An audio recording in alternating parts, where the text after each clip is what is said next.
10월 27일에 한국의 여러 저희 고신도 속해 있는 합신, 총신, 여러 교단들이 특별히 동성혼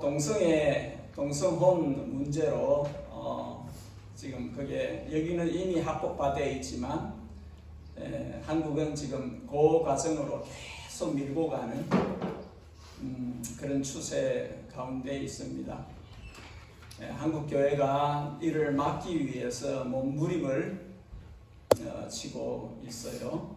우리가 떨어져 있지만 함께 응원하고 함께 같은 마음으로 그 예배 가운데 은혜가 임하고 한국 교회가 갱신되어서 한국 교회로서의 역할을 잘 감당할 수 있도록 여러분 오늘 우리 예배 가운데 또 그와 같은 마음을 담아서 함께 예배드리는 그런 시간이 되었으면 좋겠습니다. 우리 앞뒤 잡으러 계신 분하고 잠시 인사할까요? 어떻게 한 주간 잘 지내셨는지요? 네.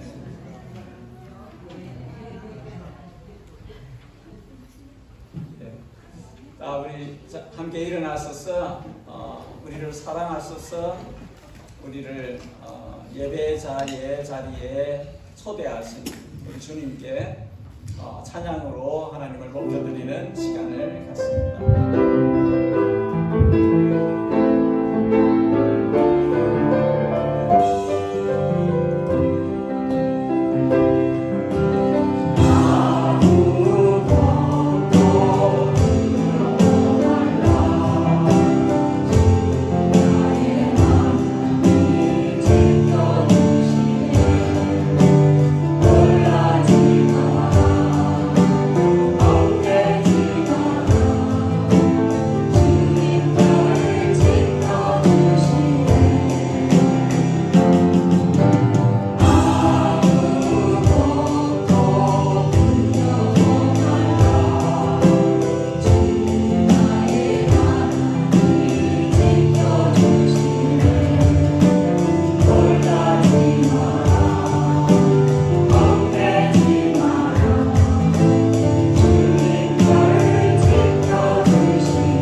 노아의 때와 같이 인자의 임함도 그러하리라. 홍수전에 노아가 방주에 들어가던 날까지 사람들이 먹고 마시고 장가들고 시집가고 있으면서 홍수가 나서 그들을 다 멸하기까지 깨닫지 못하였으니 인자의 임함도 이와 같으리라. 그때 두 사람이 밭에 있으며 한 사람은 데려가고 한 사람은 버려둠을 당할 것이요, 두 여자가 맷돌질을 하고 있으며 한 사람은 데려가고 한 사람은 버려둠을 당할 것이라. 그러므로 깨어있으라. 어느 날에 너희 주가 임할는지 너희가 알지 못함이라. 너희도 아는 바니 만일 집주인이 도둑이 어느 시각에 올 줄을 알았더라면 깨어있어 그 집을 뚫지 못하게 하였으리라. 이러므로 너희도 준비하고 있으라. 생각하지 않은 때에 인자가 오리라. 주님 다시 오실 때까지 깨어있으라. 계속해서 반복해서 깨어있는 삶을 살라고 준비하고 있으라 말씀하신 것을 우리가 압니다. 영적인 어둠이 짙게 깔려있는 시대를 우리가 살고 있습니다. 갈수록 더 심하여져 가는, 사람들이 길을 알지 못하고 헤매고 다니는 그런 시대를 삽니다. 우리 시대의 교회를 긍휼히 여기시고 정신을 차리고 깨어있어 주님 오실 길을 준비하고 그 길을 예비하면서 살도록 도와주십시오. 떠나온 조국 대한민국의 수도 서울에서 오늘 전국에 흩어져 있는 교회가 함께 모여서 기도하고 예배하는 시간을 갖습니다. 서구 나라들이 이미 동성애와 동성혼을 합법화하여 성경의 가르침을 떠나 그 가운데 있는 교회들조차도 분열되어 하나의 길을 찾지 못하고 다투고 있습니다. 조국 교회도 이 일로 인하여 나라 전체가 또 위기를 가질 뿐만 아니라 교회 내에도 많은 충돌들이, 다른 주장들이 또 다투는 모양을 띠고 있습니다. 주님, 저희들이 사는 이 시대는 너무나 주장들이 많고 혼탁하여 마치 사사시대처럼 각자가 자기 소견에 옳은 대로 행하려 하고 성경의 가르침조차도 자기의 주장을 강화시키는 데 이용하는 그런 일들이 버젓이 일어납니다.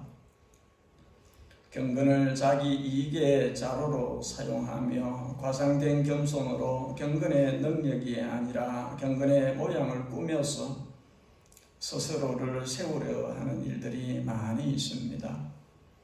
주여, 저희에게 어린아이 같은 순전한 믿음을 주시옵소서. 사람을 의식하는 것보다 하나님을 경외하는 마음을 갖게 해주시고, 이 땅에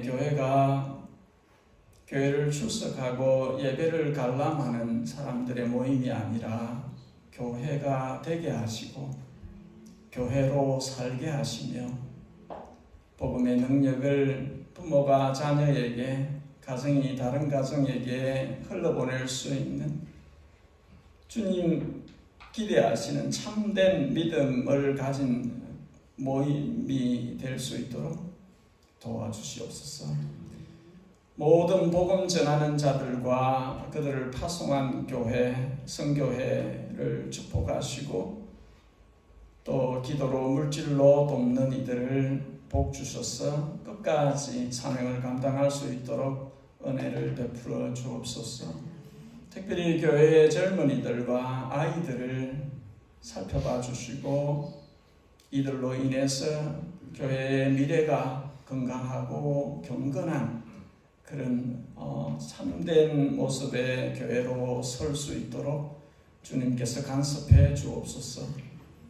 오늘 예배가 오직 주를 영화롭게 하는 주님께 초점이 맞추어진 예배가 되기를 희망합니다.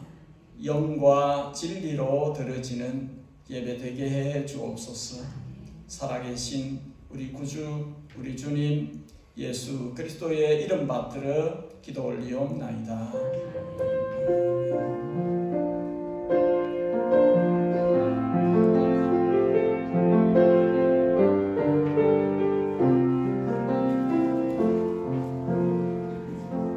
주보를 잠시 보시고 교회 소식을 나눕니다. 우리 예청 모임과 성경사랑방 모임이 있는데 오늘 우리 성탄절 칸타타 준비를 오늘부터 시작을 하게 돼요. 그러다 보니까 시간들이 너무 이렇게 연결되어져 있어서 조금 일찍 마쳐야 될 것 같아요. 일찍 마치고 그리고 다른 모임이 없는 분들은 바로 본당에서 친교 시간 후에 바로 본당에서 연습을 시작한다고 합니다. 연습을 시작하고 예단 청년이나 성경사랑반이나 분들은 모임을 마치고 합류하시는, 가능하면 모임을 조금 줄여주시고 그래서 연습을 할 수 있도록 도와주시고, 아마도 제 생각에는 매주 이렇게 성탄절까지 이렇게 되면 좀 바쁠 것 같아서 방법을 찾아봐야 될 것 같아요. 우리 성경사랑반 같은 경우도 줌으로 온라인으로 하든지 어쨌든 성탄절 될 때까지는 가능하면 함께 찬양하는 데 집중할 수 있도록 그렇게 서로 좀 배려하고 도움을 주시면 감사하겠습니다. 성탄절 칸타타 있습니다. 선교부 팀워크 모임이 내일 있습니다. 9시 반까지 교회로 모여서 같이 출발하는데 여러분 전에 단기팀으로 갔다 오신 분들만 아니라 모두에게 오픈되어져 있습니다.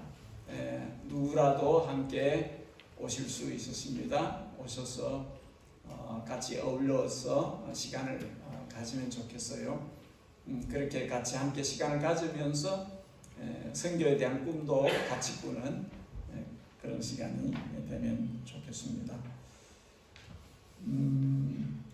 우리 문순희 권사님 한국 잘 다녀오셨고, 그리고 양동주 집사님 오늘 예배 자리에 함께 오셨습니다. 다시 박수.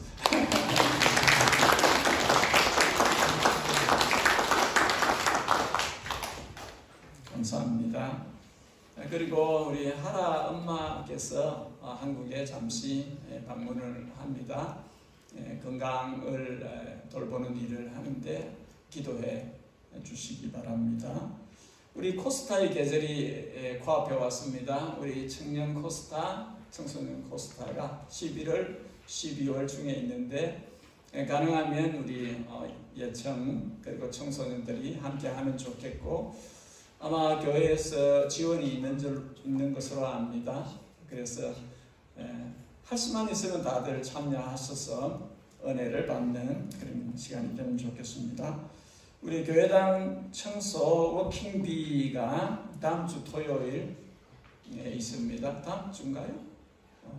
11월 9일 날 토요일에 있습니다. 가능하신 분들은 나오셔서 한 손 거들어 주시기 바랍니다.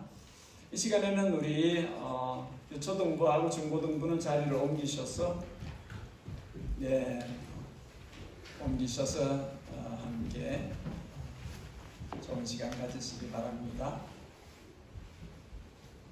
말씀 봉독과 말씀 대언해 주시기 위해서 우리 김철우 목사님께서 나오셔서 말씀 읽으시고 설교로 선교 주시겠습니다. 감사합니다. 우리 다 같이 자리에서 일어나셔서 오늘 주신 본문인 이사야 43장 1절에서 7절 말씀을 우리 한 절씩 교독하도록 하겠습니다.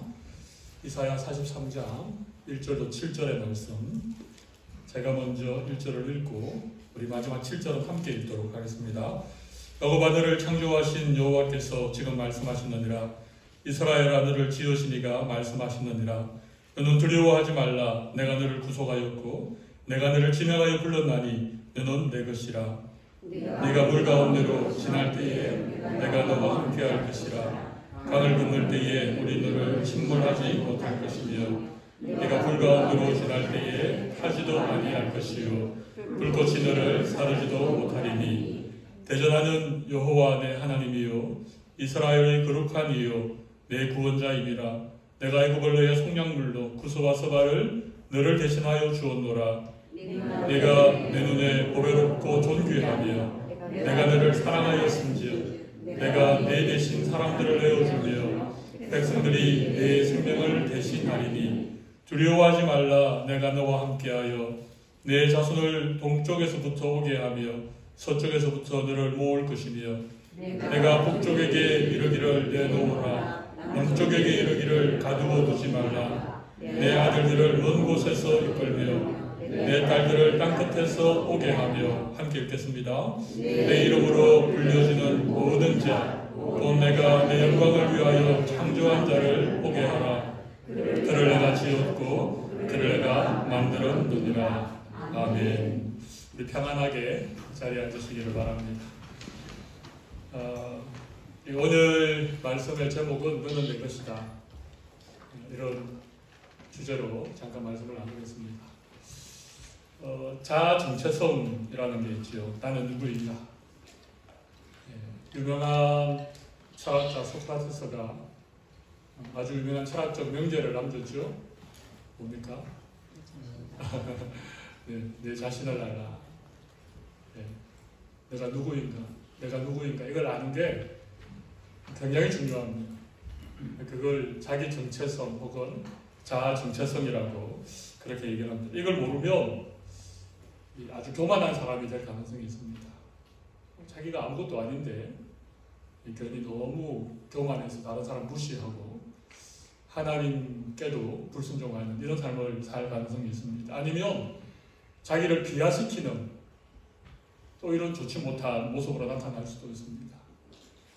자기를 너무 비하시켜서 자기 학대까지 이르는 이런 일이 충분히 있을 수 있습니다. 내가 누구인가? 이걸 분명하게 아는 것이 우리가 믿음으로 이 세상을 살아가는데 굉장히 중요한 그런 주제가 되겠지요. 사람들은 자기 정체성을 결정하는 다양한 그런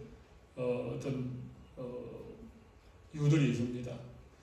어떤 분들은 자기가 어떤 직업을 가지고 있는가, 자기 이름 앞에 붙어있는 직함이 무엇인가, 이것으로 자기 정체성을 잡는 분이 있죠.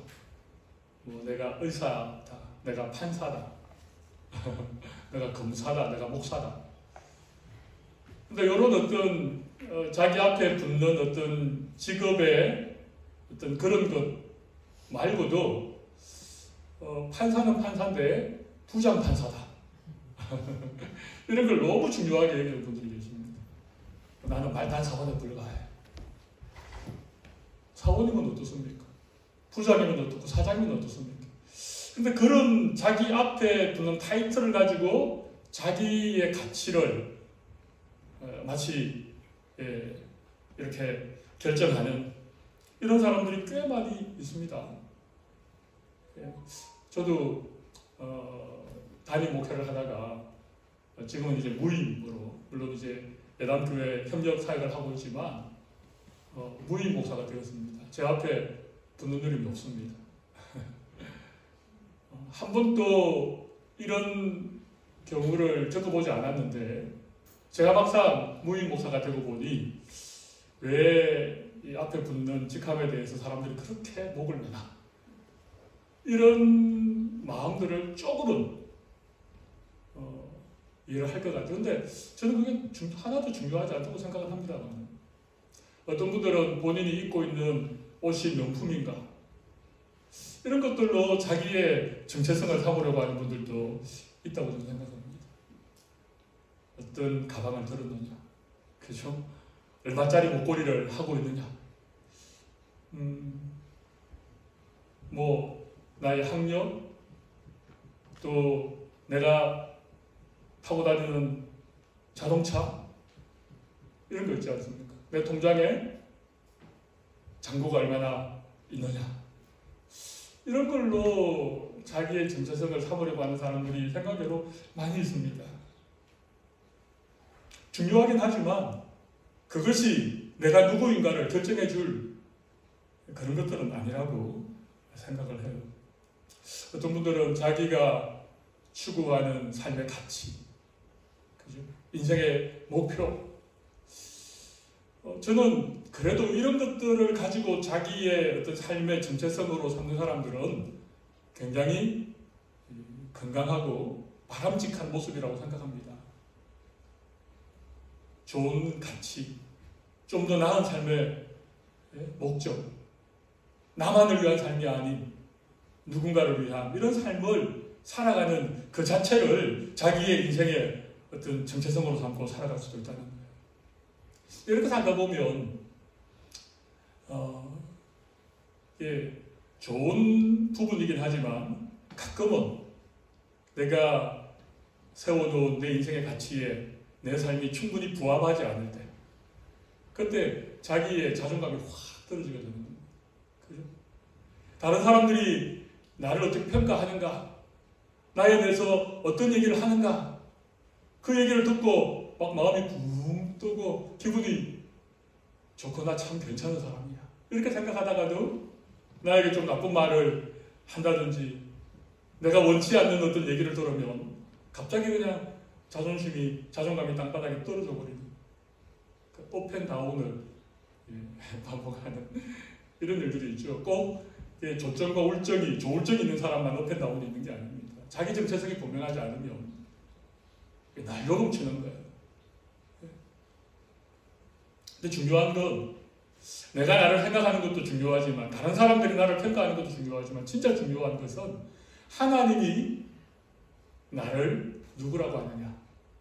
이게 저는 정말 중요하다고 생각합니다. 하나님의 말씀, 성경에서 우리 한 사람 한 사람을 향해서 너는 누구냐? 내가 너를 누구라고 얘기하느냐? 이게 굉장히 중요하다는 거예요. 성경 곳곳에 하나님이 그런 하나님의 마음들, 우리를 향한 하나님의 표현들을 기록해 놓았습니다. 특별히 이사야 43장은 아주 중요한 하나님께서 우리를 향하여 하신 말씀들이 기록되어져 있습니다.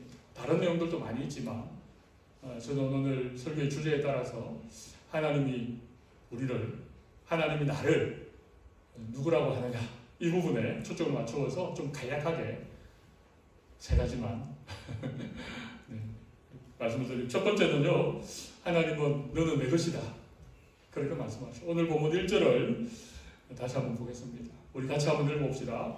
야곱아 너를 창조하신 여호와께서 지금 말씀하십니다. 이스라엘아 너를 지으시니가 말씀하십니다. 너는 두려워하지 말라. 내가 너를 구속하였고 내가 너를 지명하여 불렀나니 너는 내 것이다. 자, 하나님이 너는 내 것이다 그렇게 말씀하시는 이유가 1절에 세 가지 정도가 있습니다. 첫 번째는 뭡니까? 내가 너를 창조했다는 거예요. 내가 너를 만들었다. 내가 너를 나의 손으로 지었다. 그래서 너는 내 것이다. 우리 모두는 하나님이 친히 하나님의 형상을 따라 만드신 하나님의 창조물입니다. 여러분 우리는 빵 공장에서 이렇게 기계로 빵을 찍어내듯이 그렇게 생산되어진 상품이나 제품이 아니라 하나님의 손수 하나님의 모습을 따라 빚어주신, 만들어주신 하나님의 작품들, 하나님의 글작품이라고 하는 거죠. 수십억 명의 사람들이 살고 있지만 여러분 우리 다 다릅니다. 다 독특합니다. 그렇죠? 한날 한시에 난 쌍둥이도 자세히 보면 너무너무 다릅니다. 지금은 똑같은 사람들이 없잖아.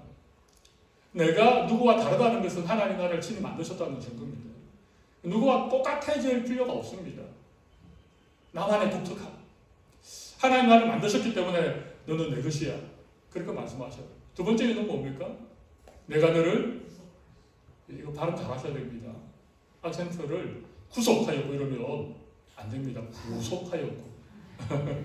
구속은 뭡니까? 무슨 죄가 있어서 이렇게 감옥에 가두어지는 걸 구속이라고 그러죠. 구속은 어떤 값을 지불하고 우리를 구원하셨다. 그런 의미를 구속이라고 합니다. 요즘 저희들이 맥도날드를 가는데 거기에 맥에 앱이 있는데 할인되는 상품들이 있더라고요. 근데 그 상품을 리딤이라는 버튼을 누르니까 일단 그게 픽이 되고 나중에 이제 제가 값을 지불하면 그 제품을 그 햄버거를 제가 이제 받아서 먹을 수 있더라고요. 리딤이라고 하는 게 원래 구원이라는 말 아닙니까? 구속이라는 말 아닙니까? 구속이라는 말은 내가 값을 지불하고 내가 그것을 나의 것으로 그렇게 하는 걸 말합니다. 하나님이 하나님의 모습을 따라 참 아름답게 창조하셨는데 하나님을 떠나서 죄를 범하고 죄의 종로로 가면서 살아가는 우리를 하나님께서 다시 하나님의 외아들인 예수님에게 죄값을 대신 짊어지게 하시고 우리를 그 죄와 사망으로부터 우리를 구원해 주신 것. 이걸 구속이라고 합니다. 그래서 하나님은 내가 너를 값을 지불하고 다시 샀기 때문에 내가 너를 구원했기 때문에 너는 내 것이야. 맞죠? 그 두 번째 이유입니다. 세 번째 이유는 뭡니까? 지명하여 불렀기 때문에 너는 내 것이라고. 하나님이 특별히 나를 지명했다는 거예요. 김철우, 윤주건 이렇게 이름을 불러서 우리를 내 것으로 삼았다는, 하나님의 것으로 삼았다는 것입니다. 여기 보면 야곱이라고 처음에 부르죠. 야곱아 너를 창조하신 여호와께서 지금 말씀하신다. 두 번째는 누구라고 부르고 있습니까? 이스라엘아 너를 지으시니가 이제 말씀하시느니라. 여러분 야곱과 이스라엘은 같은 사람이죠. 물론 이스라엘은 그 한 나라의 이름이기도 하지만 원래 야곱이라고 하는 사람에게 하나님이 새롭게 지어주신 이름 이스라엘입니다. 야곱은 태어날 때부터 형님의 뒷발꿈치를 붙들고 먼저 나가려는 거죠. 형이 먼저 나가려는 걸 막 발꿈치를 붙잡고 자기가 먼저 나가려고 하다가 형보다 늦게 태어나서 이름이 야곱이잖아. 야곱의 이름의 뜻은 이 뒷발꿈치를 잡았다. 그런 뜻입니다. 이름답게 야곱은 참 욕심도 많고 그죠? 형의 장자권을 이 팥죽 한 그릇에 사고는 눈이 어두운 아버지를 속여서 장자의 축복을 가로채고 뭐 외삼촌 라반의 집에 도망갔다가 거기서도 악착같이 재산을 모으고 그래서 큰 거부가 되어서 돌아오거든요. 근데 돌아오다가 들려오는 소식이 형 에서가 자기의 장자권을 대신 아버지께 축복을 가로챈 이 동생이 온다는 소식을 듣고 형 에서가 군대를 거느리고 자기를 기다리고 있다. 이런 소식을 듣고 야곱이 어떻게 합니까? 장대를 써서 먼저 재산을 반을 나눠서 먼저 보내고 가축을 보내고 가족들을 보내고 선물을 보내고 그러고 나서 이제 혼자 그 강가에 이제 남아있는 거죠. 그 강 이름 야복강 아닙니까? 그 야복 강가에서 밤에 하나님의 사자 천사가 나타나서 야곱과 씨름하지 않습니까? 유명한 사건이죠. 야곱이 야복 강가에서 하나님과 씨름했다. 또 야곱이 계속 하나님의 사자를 붙들고 축복해 주십시오. 그러니까 하나님의 사자가 야곱의 이 엉치뼈, 환도뼈라고 그러는데 사실 이거 고관절이죠. 그걸 쳐서 떠나시면서 야곱에게 새로운 이름을 주시는 거예요. 그때 주신 이름이 이스라엘입니다. 이스라엘은 하나님과 겨루다. 그런 의미입니다. 너 세상과 악착같이 겨루어서 그렇게 살지 말고 이제 하나님과 겨루면서 살아라. 새 이름을 주시는 거예요. 이스라엘이라고 새롭게 불러주시는 거예요. 이 야곱에서 난 12 아들들이 이스라엘의 12지파가 되고 결국 이 야곱의 후손들로 이루어진 나라의 이름을 이스라엘이라고 그렇게 부르게 된 거예요. 하나님이 야곱을 너무 잘 아신다는 거예요. 야곱일 때도 아시고 이스라엘 때도 아시고 그래서 이름을 부르면서 우리를 자기의 것으로 삼아주셨다는 거예요. 우리 예수 믿으면 다 새로운 이름을 받게 되죠. 천주교는 영세받을 때 세례명을 받습니다. 그래서 성경에 나오는 유명한 인물들의 이름을 세례명으로 새로운 이름을 받는데 우리 기독교는 그렇진 않죠. 대신에 우리가 세례받을 때 우리에게서는 새로운 이름이 있습니다. 혹시 뭔지 아십니까? 성도라는 이름입니다. 세인트. 여러분 성 바울, 성 프란체스코 성인들 앞에 붙어있는 세인트라고 하는 이름이 있죠. 이걸 우리가 예수 그리스도를 구주로 영접하고 세례받을 때 우리에게 다 주시는 거예요. 새로운 이름, 성도라고 하는 이름. 우리를 세인트라고 새로운 이름을 주시면서 우리를 다 자기의 것으로 부르셨다. 여러분, 하나님이 너는 내 것이야. 내가 너를 창조했고 너를 구속했고 너를 지명하여 불렀기 때문에 너는 내 것이야. 이 내 것이라고 하는 의미가 뭘까요? 제가 설교 준비하면서 굉장히 고민이 되더라고요. 너는 내 것이다. 이게 대체 무슨 의미일까? 의미를 알 것 같기도 한데 마음에 확 와닿지는 않잖아요. 그죠? 하나님 넌 내 것이야 라고 하는 그 말씀이 구체적으로 어떤 의미일까?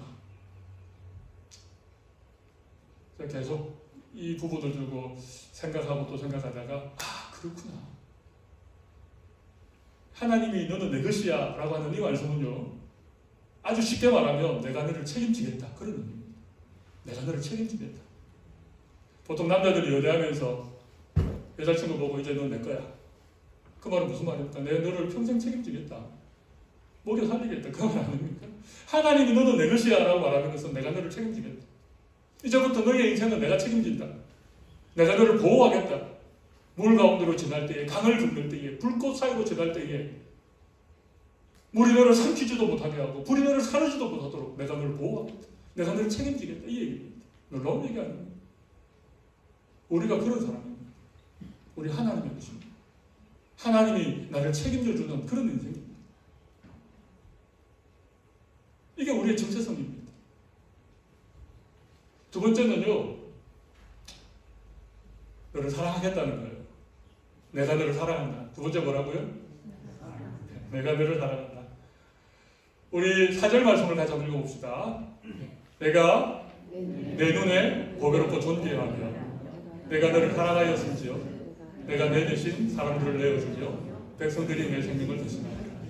여러분, 하나님이 우리를 보배롭고 존귀하다 그렇게 말씀하시죠.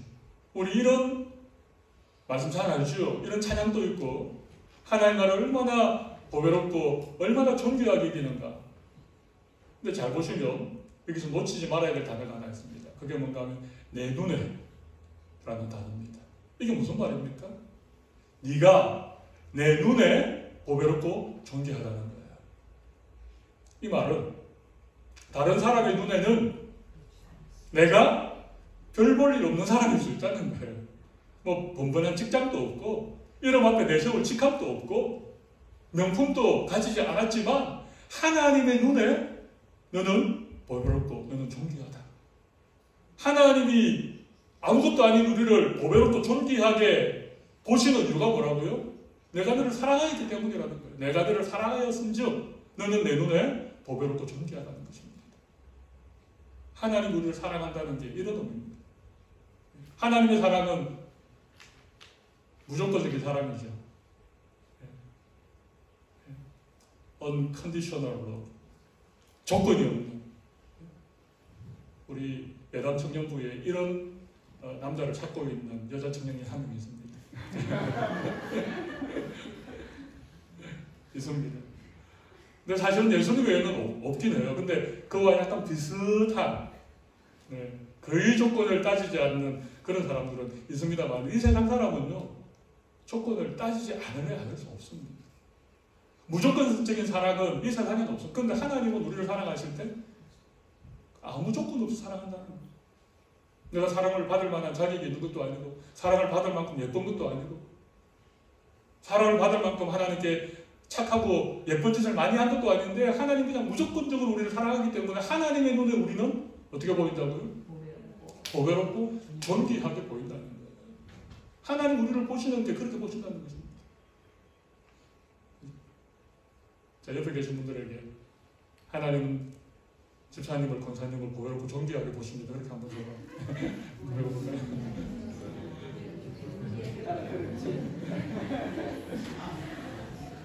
별로 실감이 안 나시는데 이렇게 나 하나님께 보석 같은 사람이야. 그렇게 한번 해보십시오. 옆에 계신 분에게 나 하나님께 보석 같은 사람이야. 보배롭고 존귀하다도 약간 추상적인 개념입니다. 보배롭다. 무슨 의미인지는 알 것 같긴 한데 마음 확 와닿지는 않습니다. 그죠? 하나님이 하나님 눈에 나를 보배롭고 존귀하게 계신다. 이 말씀이 확 마음에 와닿지는 않아. 그냥 성경에 나와 있는 상투적인 표현 같아요. 하나님 즐겨 사용하시는 뭐 큰 의미는 없지만 근데 그렇지 않습니다. 하나님이 우리를 보배롭고 존귀하게 있다는 의미는 보배롭다는 것은요. 잘 들어보시고 보배롭다는 것은 소중하게 생각하는 거죠. 나를 아낀다는 거예요. 여러분 혹시 여러분이 소중하게 여기는 뭔가가 있습니까? 여러분이 최고로 아끼는 뭔가가 있습니까? 너희 여러분 혹시나 보석함에 들어있는 보석 반지입니까? 아니면 뭡니까? 우리 이렇게 막 남편 얼굴을 이렇게 막 가리키면서 내가 가장 보배로운 것은 당신이야 이렇게 은근히 고백을 하기도 하는데 그런 말은 하나님이 나를 보배롭게 여기신다는 것은 하나님 나를 가장 소중하게 생각하는 하나님 나를 이 세상 그 어떤 것보다 나를 아낀다는 거예요. 그게 보배롭게 여긴다는 것입니다. 우리 그런 존재예요. 하나님이 가장 소중하게 여기는 존재라니까요. 우리 한 사람 한 사람. 존귀하다는 것은 뭡니까? 하나님 우리를 존귀하게 보신다. 존귀하게 여기신다는 것은 무슨 이것도 약간 추상적이잖아요. 아내랑 이 말씀을 놓고 계속 얘기하다가 그렇구나. 이건요. 하나님이 나를 자랑스럽게 생각하신다. 이해가 되시죠? 하나님 나를 존귀하게 여기신다는 것은 하나님 나를 너무너무 자랑스럽게 생각하신다는 거예요. 어디 가서 자랑하고 싶어. 욥이라고 하는 동방의 의인이 있었지 않습니까? 하나님이 욥을 너무 자랑하고 싶어가지고 사탄에게도 자랑했다가 나중에 이제 큰 어려움들이 있겠지. 하나님이 하나님의 눈에 우리를 존귀하게 여기신다는 것은 자랑스러워하신다는 거예요. 여러분 다 부모님의 자랑거리이십니까? 아니면 걱정거리이십니까? 근데 자식은요, 자식이 잘났든 못났든 돈을 많이 벌든 그렇지 못하든 부모에게 자식은 자랑거리입니다. 세상 모든 사람들이 다 등 돌려도 끝까지 사랑하는 사람은 부모죠. 하나님이 우리를 그렇게 자랑스러워하신다. 왜? 우리를 사랑하시기 때문에. 내가 너를 사랑한다. 내가 너를 사랑한다. 하나님이 나를 사랑하시기 때문에 하나님께 가장 소중히 여김을 받는 존재. 하나님이 나를 자랑스러워하는 존재. 이게 우리의 자기 정체성입니다. 꼭 기억하시면 좋겠습니다. 그렇다고 막 교만해지지 마시고 내가 누구인가. 세 번째는요. 7절에서 찾아볼 수 있는데 내가 내 이름으로 부르겠다는 거예요. 내 이름으로 부르겠다. 내 이름으로 부르겠다. 우리 7절 말씀을 다시 읽어보겠습니다. 내 이름으로 불려지는 모든 자 곧 내가 내 영광을 위하여 창조한 자를 보게 하라. 그가 그를 내가 지었고 그를 내가 만들었느니라. 하나님께서 우리를 자기 이름으로 부르겠다. 내 이름으로 불려지는 모든 자 곧 내가 내 영광을 위하여 창조한 자. 우리를 향하여 그렇게 말씀하고 있는 것입니다. 이 말씀도 약간 어려워요. 그죠? 하나님의 이름으로 부르겠다. 하나님의 이름으로 불려지게 하겠다. 이게 무슨 의미인가? 하나님은 눈에 보이지 않는 존재죠. 하나님 영이시기 때문에. 근데 세상 사람들이 하나님을 어떻게 알 수 있을까요? 눈에 보이지 않는 하나님을 세상 사람들이 어떻게 알 수 있을까요? 하나님의 백성들, 하나님의 자녀들을 보면 하나님을 알 수 있습니다. 그걸 하나님이 우리에게 맡기겠다는 것입니다. 하나님의 이름을 너에게 걸겠다. 그런 의미입니다.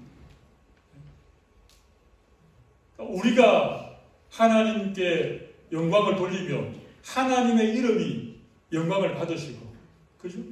우리가 하나님 앞에 수치스러운 삶을 살아가면 우리 때문에 하나님의 이름이 수치스러워진다는 것입니다. 그걸 내 이름을 너한테 걸겠다.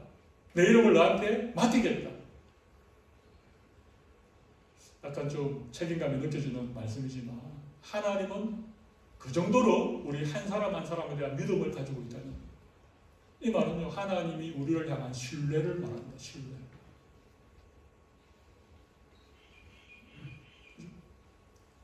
내 이름을 나한테 한번 맡겨보겠다는 것입니다. 일국의 대통령이 한 나라의 어떤 최고 지도자가 모든 나라에 다 다닐 수는 없잖아요. 그래서 각 나라에는 대사를 보내죠. 대사라고 하는 역할이 뭡니까?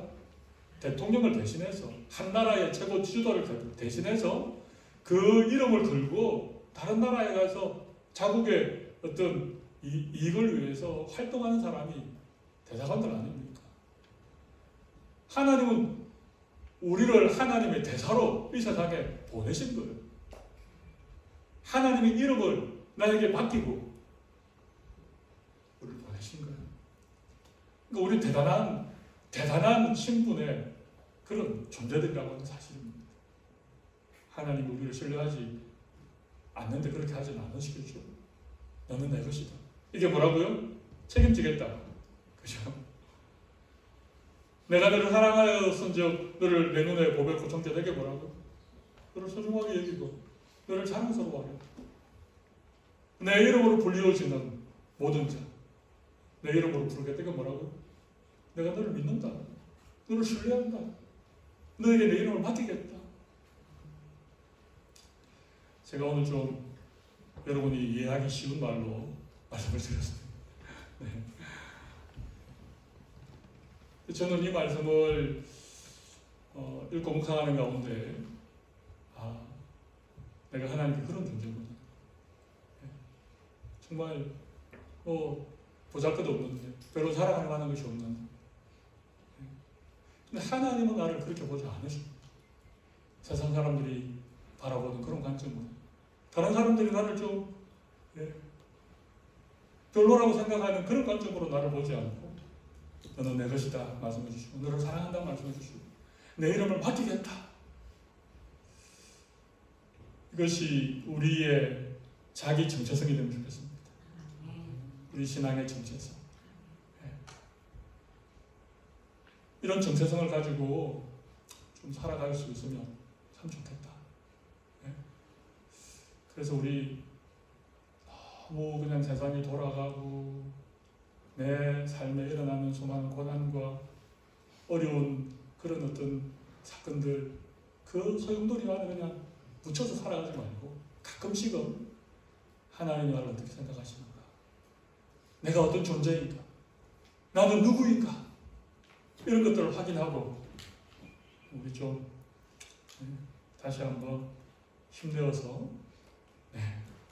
용기 내어서 새롭게 그렇게 출발하는 우리 모든 성도들이 되시면 좋겠습니다. 다시 기도하겠습니다. 하나님 아버지 참 그렇습니다.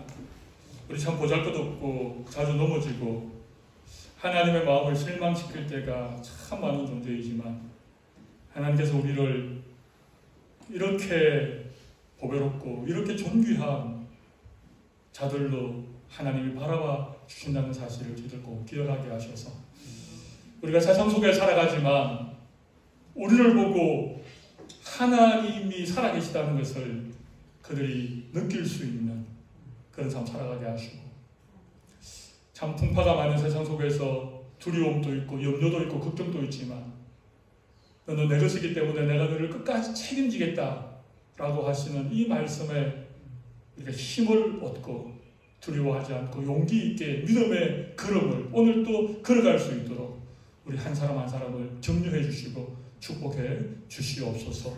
예수님 이름으로 기도드리옵나이다. 아멘. 우리 다 함께 우리 일어나셔서 우리 오늘 마무리 찬송은 우리 377장 전능하신 주 하나님 나는 예수의 자유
순례자의 인생을 살아가는 저희들에게 불기둥, 구름기둥으로 저희를 보호하시고 하늘의 만나로 우리를 먹이시고 우리를 이끄시는 참 좋으신 하나님 아버지, 오늘 이 말씀 붙들고 험한 세상 가운데 믿음의 여정을 넉넉히 승리하며 나아가는 저희 모두가 되게 하여 주시옵소서. 오늘 성도들이 이 은혜에 감사하여 귀한 예물을 주님 앞에 올려드립니다. 우리의 마음의 고백을 받아주시고 우리의 손에 들린 이 물고기 2마리와 보리두 5개 같은 이 적은 물질이 하나님의 나라를 위하여 크고 놀랍도록 쓰임받게 하여 주시옵소서. 오늘 시청 앞 광장에 한국교회가 함께 모입니다. 200만이 모이겠다고 그렇게 말들을 합니다. 하나님, 오늘 그 모임이 사람의 숫자의 많음을 자랑하는 모임이 되지 않게 하여 주십시오. 한국교회에 새를 놓았어야 하는 시간이 되지 않게 하여 주시기를 원합니다. 거기에 모인 사람들이 옷을 찢고 주님 앞에 회개하며 민족의 죄를 가슴에 안고 부르짖는 우리의 믿음의 조상들이 조국이 풍전당화와 같은 위기 때마다 때로는 해운대 앞바다에, 때로는 어느 후미진 골방에 모여 차디찬 마루 바닥을 뜨거운 눈물로 적시며 기도했던 것처럼 오늘 성도들이 모여 기도할 때 주님이 그곳 하늘 문을 열어주시고 하나님의 성령의 은혜를 물붓듯 부어주시고 한국교회가 다시 한번 새로워지고 한국교회가 다시 한번 하나님 앞에 믿음의 제자리를 찾을 수 있는 놀라운 영적 계기가 되게 하여 주시옵소서. 우리 구주 예수 그리스도의 크신 은혜와 하나님 아버지의 무한하신 사랑과 성령님의 교통하심이 내가 누구인지를 하나님의 말씀으로 정체성을 삼고 살아가기 소원하는 이 자리에 머리 숙인 모든 죄의 그늘 가운데 지금부터 영원토록 함께 있을지어다. 아멘.